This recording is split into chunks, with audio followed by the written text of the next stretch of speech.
Sul finire degli anni 60 il mondo fu scosso da un gruppo di 4 ragazzi inglesi, i Led Zeppelin. Robert Plant alla voce, Jimmy Page alla chitarra, John Paul Jones al basso e il batterista John Bonham. La critica dell'epoca spesso li screditava, eppure passo dopo passo stavano scrivendo una delle pagine più importanti dell'art rock. Un mix esplosivo di blues, folk e rock si fondeva in un sound potente e innovativo. Pezzi leggendari come Starway to Heaven, Immigrant Song o Kashmir hanno influenzato intere generazioni di musicisti, ma in questa cavalcata al successo una nuvola nera sembrava inseguirli ovunque andassero. Tragedie, morti e incidenti si abbatterono su di loro in sequenza, fino a quando nel 1980 la band si sciolse.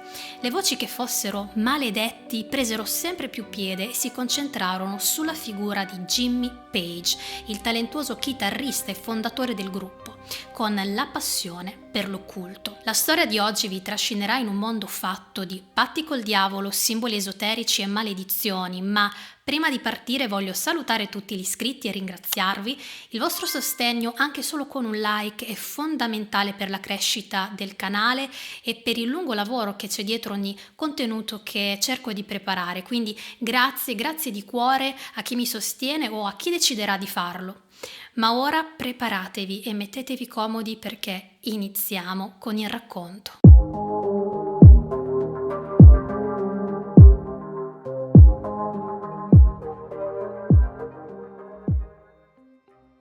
Jimmy Page, uno dei chitarristi più influenti nella storia del rock, nasce il 9 gennaio del 1944 a Heston, nel Middlesex, in Inghilterra. Inizia a suonare la chitarra a 13 anni, ispirandosi a bluesmen come Muddy Waters e B.B. King, ma oltre alla passione per la musica, da adolescente si avvicina all'occultismo. Verso i 20 anni si dedica allo studio del misticismo occidentale e orientale e approfondisce le storie dei personaggi più illustri dell'ordine ermetico della Golden Dawn, rimanendo abbagliato dalla figura di Aleister Crowley, il famoso esoterista inglese noto alla cronaca per essersi autodefinito la bestia 666 e il profeta di una nuova era. Crowley è considerato il padre dell'occultismo moderno e fondatore del culto di Telema, ma la sua condotta in vita gli ha anche fatto valere il titolo di uomo più malvagio del mondo. Jimmy Page era fra quei giovani che non solo ne aveva subito il fascino, ma ne era diventato ossessionato al punto da aver iniziato a collezionare tutti i cimeli appartenuti a Crowley. Nel 1968, all'età di 24 anni, Page aveva formato un gruppo che successivamente definirà unito come per magia, che comprendeva il cantante Robert Plant, il bassista John Paul Jones e il batterista John Bonham. Quella che doveva essere una formazione provvisoria per una tournée in Scandinavia si trasforma in un nuovo progetto, i Led Zeppelin.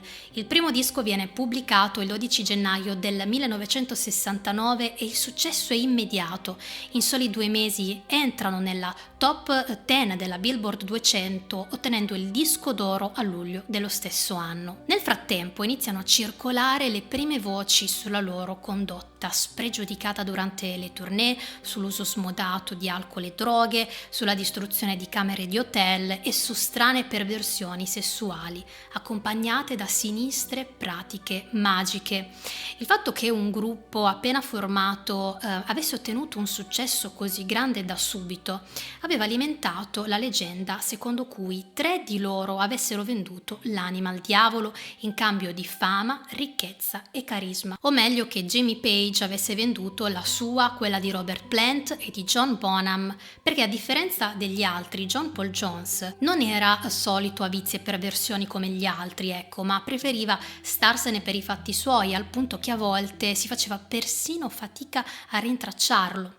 Per poter dare un'origine a questi rumors, bisogna comprendere quanto la musica delle Zeppelin sia influenzata dal blues, così come lo è tutta la musica pop degli anni 60. Quella del diavolo e il blues è una coppiata che nasce dall'incontro tra le tradizioni religiose africane degli schiavi neri e quelle a stampo cristiano dei proprietari delle piantagioni negli Stati Uniti del Sud. Per farla molto breve, i canti, le danze, il voodoo africano umano erano visti come espressione del demonio e per questo col tempo le loro divinità presero connotazioni negative. Nella tradizione voodoo, recarsi a mezzanotte all'incrocio tra due strade ti permetterebbe di incontrare l'Egba, un dio capace di realizzare i desideri di chi incontra. L'Egba, che in origine è un'entità positiva, in quel contesto socioculturale si trasforma in un'entità maligna, in Satana in persona, ed è proprio da questo incontro che nei primi anni 30 il famoso bluesman Robert Johnson avrebbe ottenuto le sue capacità alla chitarra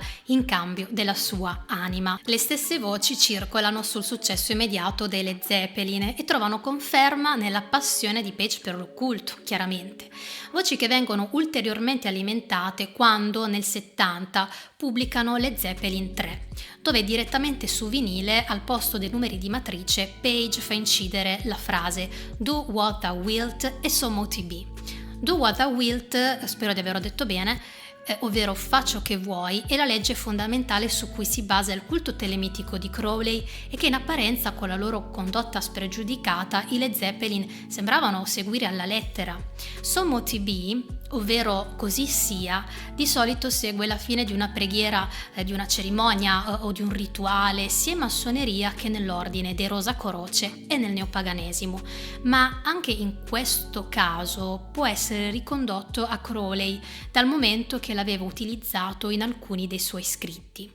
La passione di Jimmy Page per il mago di Telema diventa ancora più lampante quando quello stesso anno acquista la Boleskine House, una magnifica villa nelle campagne scozzesi in prossimità del lago di Loch Ness, appartenuta ad Aleister Crowley dal 1899 al 1918. In origine Boleskine era stata una parrocchia poi distrutta da un terribile incendio in cui erano rimasti coinvolti i religiosi bruciati vivi al suo interno, ma si raccontava anche della presenza di un fantasma senza testa che vagava nella proprietà, di uno stregone che nel cimitero della casa aveva disseppellito i corpi dei defunti e della presenza di spiriti maligni che Crowley stesso aveva liberato a seguito di un rituale non portato a termine. Su questa casa, come molti di voi ricorderanno, ho realizzato un video specifico dove racconto bene tutta la sua inquietante storia e quella dei suoi abitanti. Lascio il link diretto qui in schermata per chi desidera saperne di più. Dopo questo album i Led Zeppelin non smettono di stupire e nel 71 pubblicano Led Zeppelin 4 senza un titolo e senza il nome della band in copertina. Nel foglietto dei titoli delle tracce fanno la loro comparsa 4 simboli che come una firma rappresentano ogni componente della band. Sul significato che avevano per ognuno di loro non è mai stato spiegato troppo. Per quanto riguarda Page, diversamente da un Robert Plant che ha rilasciato qualche dichiarazione, ecco, su Page non si è mai saputo nulla, neppure gli altri Zeppelin sapevano cosa rappresentasse per lui il simbolo che aveva scelto. Page si divertiva a lasciare indizi, ma quando gli si ponevano domande chiarificatrici preferiva rimanere ambiguo nelle risposte. Questo atteggiamento ha finito col nutrire le teorie speculative più disparate su di lui e sul gruppo. In ogni caso sappiamo che John Paul Jones e Bonham si sono affidati al libro dei simboli di Rudolf Koch, scegliendo uno la triquetra, che secondo questo testo ha il compito di esorcizzare il male, mentre l'altro gli anelli borromei, considerati un simbolo che anticipa quello della Trinità e che ad alcuni ha anche ricordato la forma della batteria. Robert Plant ha scelto una piuma racchiusa in un cerchio, nonché un richiamo alla dea egizia Maat, custode della giustizia, della verità e dell'ordine cosmico e simbolo di coraggio per i nativi americani. Il simbolo, disegnato esattamente come nell'album, è presente nel testo del 1933, I simboli sacri di Mu del colonnello James Churchward. In Led Zeppelin 4 i fan si saranno accorti della presenza di un quinto simbolo, anch'esso proveniente dal libro dei simboli di Rudolf Koch. Il suo significato è antichissimo e rappresenta la Trinità. A sceglierlo fu la cantautrice Sandy Denny, che in quell'album aveva duettato con Plant. Ma ora veniamo al simbolo più enigmatico di tutti. Può quello di Jimmy Page. Spesso questo album è ricordato col nome Zoso proprio a causa del suo simbolo, ma leggerlo come se si trattasse di una parola non è corretto.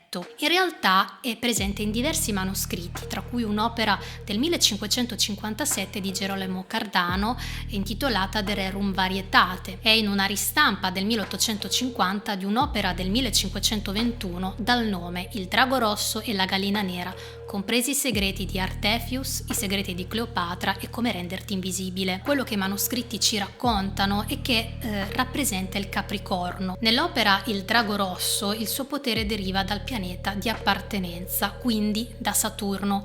Il testo aggiunge che Saturno può prolungare o concludere la vita, renderla felice o dolorosa e prosegue così. I segni che vi abbiamo appena fornito e il potere che appartiene ai pianeti devono guidare l'operante di magia nelle operazioni di alchimia e astrologia, così come servivano Artefius, il cui talento principale era quello di ottenere ricchezza e una lunga esistenza per poterne godere. Zoso era l'unico simbolo che veniva riproposto un po' in tutte le salse e spesso era l'unico ad essere proiettato durante i concerti. Ebbene, secondo il libro La maledizione delle Zeppelin di Lance Gilbert, Jimmy Page avrebbe utilizzato l'energia subconscia della folla che guardava e ascoltava durante i concerti per amplificare il potere del suo simbolo.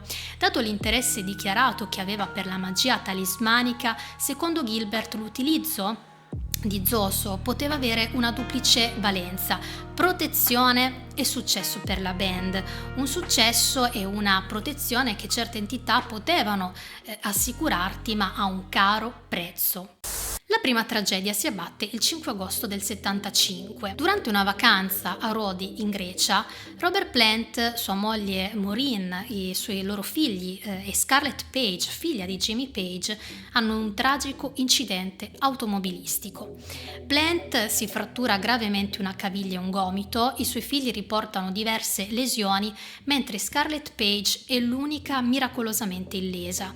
Chi subisce le peggiori conseguenze è Maureen. Le sue condizioni sono gravissime, ma si riesce a trasportarla con urgenza nel Regno Unito per le cure mediche. Questa tragedia ha pesanti ripercussioni nella vita di Plant, che si vede costretto ad utilizzare la sedia a rotelle per molti mesi. Dopo gli accadimenti del 75 l'umore non è più lo stesso. Il manager Peter Grant sente che qualcosa non funziona. Inoltre, come se non bastasse, i problemi con le droghe di Page e con l'alcol di Bonham stanno peggiorando. Nonostante tutto, nel 77 sono pronti per ripartire con una lunga tournée negli Stati Uniti, ma una nube scura continua a perseguitarli. Poco prima del concerto a New Orleans arriva una chiamata per Robert Plant e sua moglie Maureen, che gli comunica una tragica notizia. Il loro bambino di 5 anni è morto per un'infezione misteriosa allo stomaco.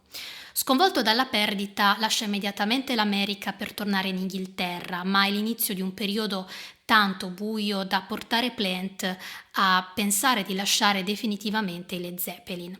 Led Zeppelin che si fermano per un anno per poi ritrovarsi nel 78 nel castello di Clearwell. Quello stesso anno, però, muore anche Sandy Denny, la cantautrice che aveva duettato con Plant in Led Zeppelin 4, nonché il quinto simbolo misterioso dell'album. La ragazza di soli 31 anni si era spenta a causa di un'emorragia cerebrale, probabilmente a seguito di una caduta da una rampa di scale.